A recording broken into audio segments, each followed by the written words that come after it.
Bom dia, queridos alunos, tudo bem com vocês? Estou com saudades, mas por enquanto acredito que os nossos encontros serão assim, à distância, certo? Desejo que todos cuidem da saúde, cuidem da família e, acima de tudo, não percam o foco em estudar, tá? É só um período, vai passar. Vamos voltar aqui um pouquinho no nosso conteúdo. Na nossa última aula de gramática, nós finalizamos o módulo 1. E agora nós vamos iniciar o módulo 2. O módulo 2, ele começa o capítulo 5 com o assunto de coesão gramatical. E aí vocês vão lembrar logo de cara que nós já estudamos este assunto. Então nós vamos fazer uma revisão, porque nós vimos coesão gramatical quando estudamos as 5 competências do Enem em redação. E aí nós vamos lembrar que a competência 4 é justamente a que cobra a coesão textual. Vai ser a mesma coisa aqui na questão da coesão gramatical, é apenas um sinônimo.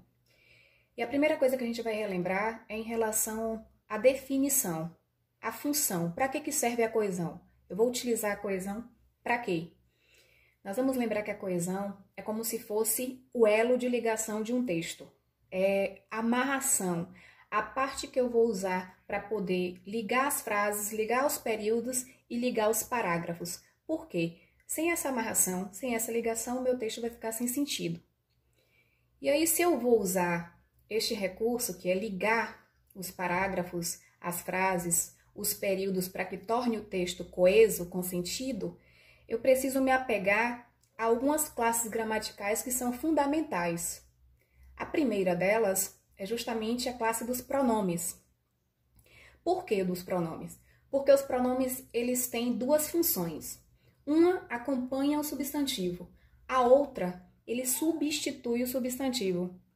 E quando ele substitui o substantivo, ele faz com que a gente evite repetições. Então, essa vai ser a função primordial quando usarmos os pronomes. Olha aqui no exemplo que eu coloquei aqui no slide. Pedro saiu cedo e José voltou tarde. Este perdeu o horário. Aquele, por sua vez, conseguiu chegar ao seu compromisso. Quando eu falo este, eu estou me referindo a José, que é o substantivo mais próximo. Quando eu falo aquele, eu estou me referindo a Pedro, que é o substantivo mais distante. Observem o seguinte, eu usei os pronomes para evitar repetir as palavras que eu já tinha colocado anteriormente. Então, quando eu faço uso desse recurso, eu estou usando a coesão. E estou usando os pronomes como elementos coesivos. Beleza? Uma segunda classe gramatical que nós vamos utilizar é a classe dos advérbios. Olhem aqui o outro exemplo. Ana saiu do Rio de Janeiro e mudou-se para Dias d'Ávila. Aqui, ela tem familiares. Lá, estava sozinha. Observem bem aí. Quando eu falo aqui, eu estou me referindo a Dias d'Ávila, porque está próximo, é aqui.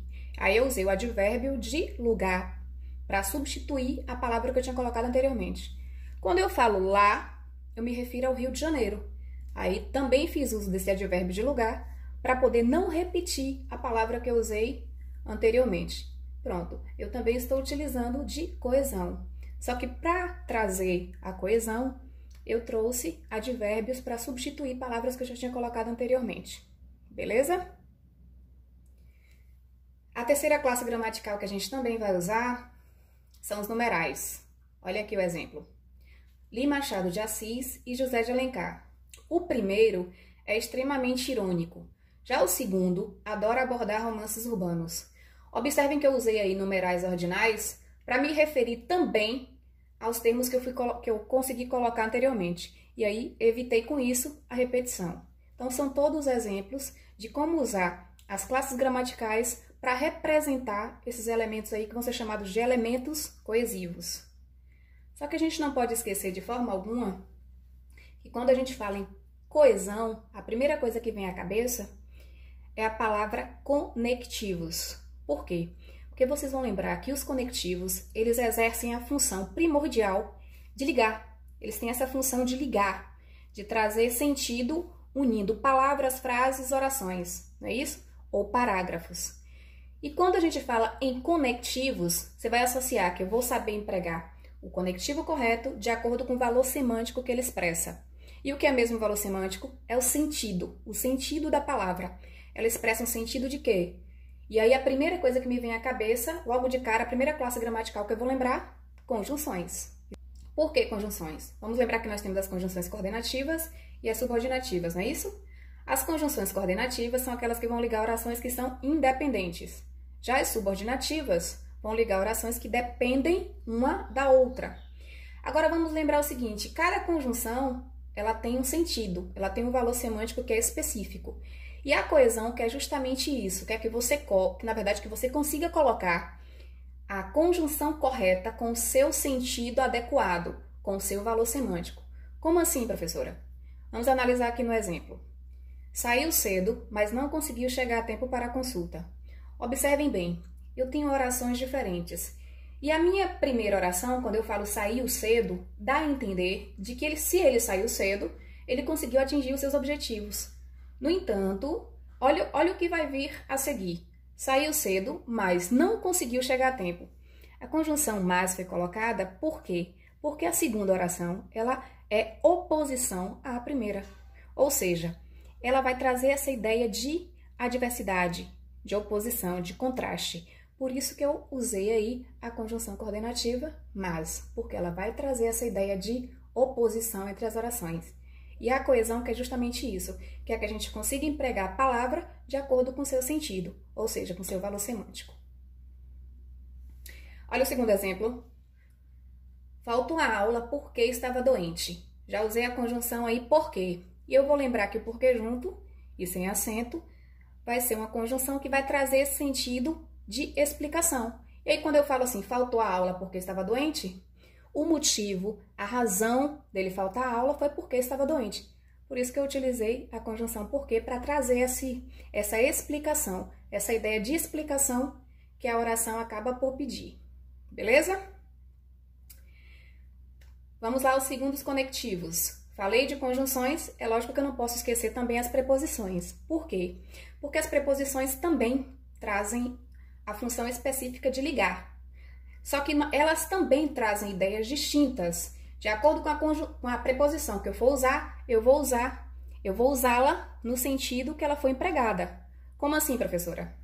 Ela estava em casa, com os seus pais. Quando eu falo ela estava em casa, ao usar a preposição em, eu já estabeleço uma ideia de lugar. Ela estava onde? Em casa. Então, automaticamente, eu usei a preposição com o sentido de lugar.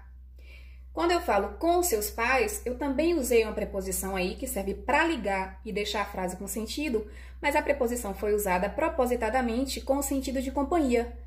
Ela estava em casa com quem? Com seus pais. Então, observem que eu usei duas preposições com sentidos distintos. Por quê? Uma vai indicar lugar e a outra vai indicar companhia. Beleza? Não é fácil? Muito fácil, porque eu sei que todos vocês só relembraram coisas que nós já falamos anteriormente. Agora vamos lá, aquela parte que vocês amam, que vocês mais gostam. Já que nós fizemos essa revisãozinha aí de um assunto que nós já vimos anteriormente, eu quero que vocês façam duas atividades. A primeira atividade vai ser da página 10, do módulo 2, e aí, como as questões são abertas, vocês vão colocá-las no caderno.